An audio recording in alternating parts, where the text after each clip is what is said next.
Oh,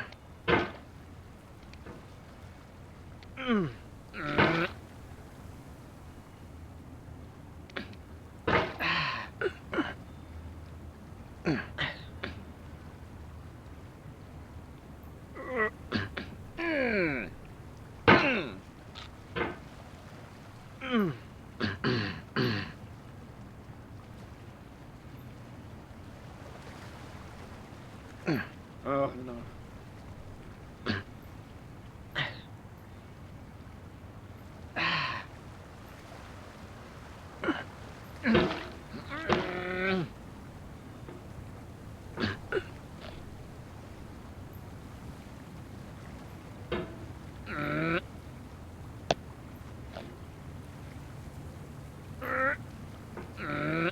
There's no feeling more intense than starting over.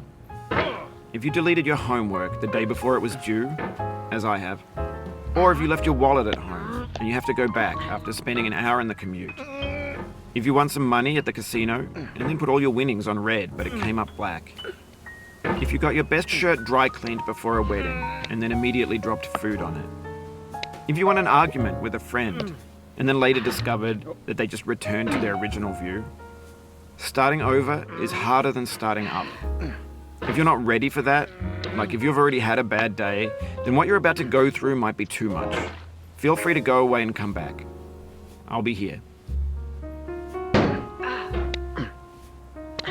Alright, thanks for coming with me on this trip. I'll understand if you have to take a break at any point. Just find a safe place to stop and quit the game. And don't worry, I'll save your progress, always. Even your mistakes. This game is a homage to a free game that came out in 2002, titled Sexy Hiking. The author of that game was Jazuo, a mysterious Czech designer who was known at the time as the father of B games. And B games are rough assemblages of found objects. Designers slap them together very quickly and freely, and they're often too rough and unfriendly to gain much of a following. They're built more for the joy of building them than as polished products.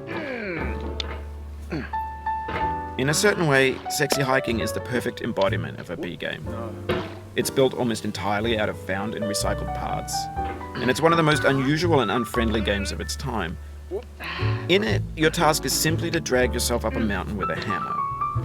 And that act of climbing, in the digital world or in real life, has certain essential properties that give the game its flavor. No amount of forward progress is guaranteed. Some cliffs are too sheer or too slippery. And the player is constantly, unremittingly in danger of falling and losing everything. Anyway, when you start Sexy Hiking, you're standing next to this dead tree that blocks the way to the entire rest of the game. It might take you an hour to get over that tree, and a lot of people never got past it. You prod and you poke at it, exploring the limits of your reach and your strength, trying to find a way up and over. And there's a sense of truth in that lack of compromise.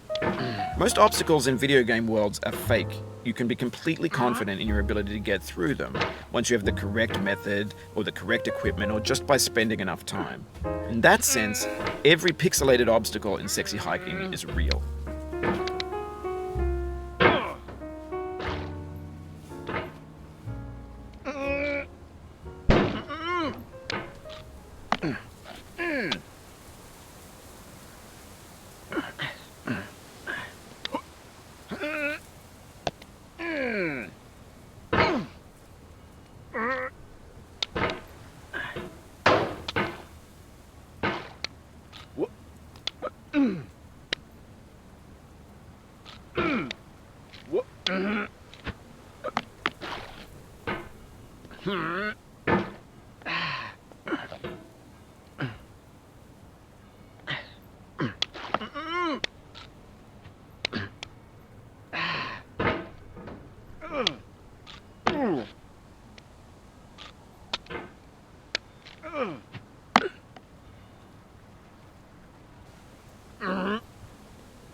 Oh, you just lost a lot of progress. That's a deep frustration, a real punch in the gut.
The obstacles in sexy hiking are unyielding, and that makes the game uniquely frustrating. But I'm not sure Jazzuo intended to make a frustrating game. The frustration is just essential to the act of climbing, and it's authentic to the process of building a game about climbing. A funny thing happened to me as I was building this mountain. I'd have an idea for a new obstacle, and I'd build it, test it, and it would usually turn out to be unreasonably hard. But I couldn't bring myself to make it easier. It already felt like my inability to get past the new obstacle was my fault as a player rather than as a builder. Imaginary mountains build themselves from our efforts to climb them, and it's our repeated attempts to reach the summit that turns those mountains into something real.